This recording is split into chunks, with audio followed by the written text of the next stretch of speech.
생활의 지혜가 담긴 모임별곡입니다. 천천히 듣고 생각하는 13분, 전혀 시간이 아깝지 않습니다. 차분히 하나씩 읽고 들으면서 곰곰이 생각해 봅시다. 인생의 후반은 마무리의 시간들입니다. 정리하고 즐기며 마무리해야 한다는 마음가짐이 중요할 것입니다. 아는 것도 모르는 척, 보아서도 못 본 척 넘어가고, 내 주장 내세우며 누굴 가르치려 하지 말아야 합니다. 너무 오래 살았다느니 이제 이 나이에 무엇을 하겠느냐는 등등 스스로를 죽음으로 불러들이는 어리석은 짓은 하지 맙시다. 살아 숨쉬는 것 자체가 생의 기쁨이 아닙니까? 아무것도 이룬 것이 없더라도 살아있는 인생은 즐거운 것입니다. 가족이나 타인에게 서운한 마음이 있더라도 그 책임은 나의 몫이라고 생각합시다. 그리고 노인의 전략은 더 이상 미덕이 아닙니다. 있는 돈을 즐거운 마음으로 쓸 줄 알아야 따르는 사람이 많은 법. 축구에서 전후반전을 훌륭히 마치고 연장전에 돌입한 당신의 능력을 이미 관중들은 충분히 알고 있습니다. 연장전에서 결승점 뽑을 욕심은 후배들에게 양보하고 멋진 마무리 속에 박수 칠 때 떠날 수 있도록 멋진 유종의 미를 꿈꾸며 살아갑시다. 그러기 위해서 먼저 마음의 짐을 내려놓아야 합니다. 재산을 모으거나 지위를 얻는 것이 경쟁관계 속에서 이루어지는 것이기에 학문의 인생은 이제 그런 마음의 짐을 내려놓아야 합니다. 두 번째, 건의를 먼저 버려라. 노력해서 나이 먹은 것이 아니라면 나이 먹은 것을 내세울 것이 하나도 없습니다. 나이 덤이 당신에게 가져다 주는 것은 건의도 지위도 아니고 조그만 동정일 뿐입니다. 세 번째, 용서하고 잊어야 합니다. 살면서 쌓아온 미움과 서운한 감정을 털어버려야 합니다. 네 번째, 항상 청결해야 한다. 마지막까지 추한꼴 안 보이려는 것이 인간이 버려서는 안 되는 자존심입니다. 다섯 번째, 감수해야 합니다. 돈이 부족한 데서 오는 약간의 불편, 지위의 상실에서 오는 자존심의 상처, 가정이나 사회로부터의 소외감도 감수해야 합니다. 여섯 번째, 신변을 정리해야 합니다. 나 죽은 다음에 자식들이 알아서 하겠지 하는 사고방식은 무책임한 것입니다.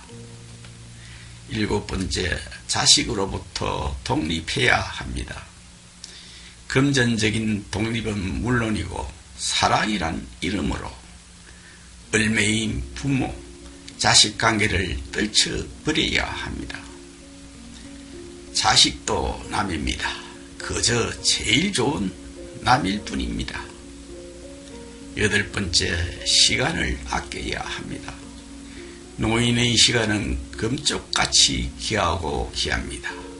시간은 금이다 라고 했지만 노인의 시간은 돈보다 더 귀합니다. 아홉 번째, 감사하고 봉사해야 합니다. 삶의 마지막은 누군가에 의지해야 합니다. 더구나 효성스러운 자식이 없다면 더욱 그렇습니다. 세상에 고마움을 표하고 살아 움직일 수 있을 때 타인을 위해서도 미리 갚아두어야 합니다. 살아온 이 지구의 환경과 우리 사회의 고마움을 느낄 수 있어야 성숙한 노년의 삶입니다. 10번째, 참여하십시오. 사회단체 활동 혹은 이웃 간의 행사에도 적극적으로 참여해야 합니다. 친구와 어울리고 취미활동에 가입하세요. 11번째, 혼자서 즐기는 습관을 길러야 합니다. 혼자서 즐기는 습관을 들여야 합니다. 노인이 되고 세월이 흐르면 친구들은 한 사람, 두 사람 줄어듭니다. 설혹 살아 있더라도 건강이 나빠 함께 지낼 수 없는 친구들이 늘어납니다. 아무도 없어도 낯선 동네를 혼자서 산책할 수 있을 정도로 고독에 강한 인간이 되어야 합니다. 12번째, 노인은 매사에 감사할 줄을 알아야 합니다. 감사의 표현이 있는 곳에는 어떤 어려움이 있어도 신기하게 밝은 빛이 비치게 마련입니다. 축복받은 노후를 위해 오직 한 가지, 반드시 지켜야 할 것을 꼽으라면 나는 서슴지 않고 감사합니다 라고 말할 것입니다. 눈도 잘 보이지 않고 귀도 잘 들리지 않으며 몸도 잘 움직일 수 없어 대처번도 못 가리는 사람이라 하더라도 그는 엄연한 인간이며 아름답고 참다운 노년과 죽음을 체험할 수 있는 존재이기 때문입니다. 13번째, 새로운 기계 사용법을 적극적으로 익히도록 해야 합니다. 새로운 기계의 사용 방법을 익히기가 어렵습니다. 몇 번씩 설명을 듣고 여러 차례 설명서를 읽어보아도 도저히 이해하기가 어렵다는 이유로 그런 새 기계 사용을 포기하기보다는 지속적으로 노력해서 익숙해지도록 하여야 합니다. 약간 불편하더라도 지금 상태 그대로가 좋다고 생각하지 말아야 합니다. 이런 징후는 젊은 사람에게도 있으나 심리적 노화와 상당히 비례한다는 것 같습니다. 14번째, 교통이 혼잡한 출퇴근 시간대에는 이동하지 말아야겠습니다. 노인이 늦시 아워의 혼잡한 시간에 지하철이나 버스를 타야 할 경우는 흔치 않습니다. 교통이 혼잡한 시간대에는 외출을 삼가하고 출퇴근하는 젊은 사람들에게 폐가 되지 않도록 배려해야겠습니다. 15번째, 짐을 들고 다니지 말아야겠습니다. 들어야 한다면 최소로 줄여야 합니다. 외출이나 여행을 할 때 노인은 짐을 들어서는 안 됩니다. 동행자가 없으면 자신이 피곤해지고 동행자가 있으면 동행자에게 폐를 끼치게 되기 때문입니다.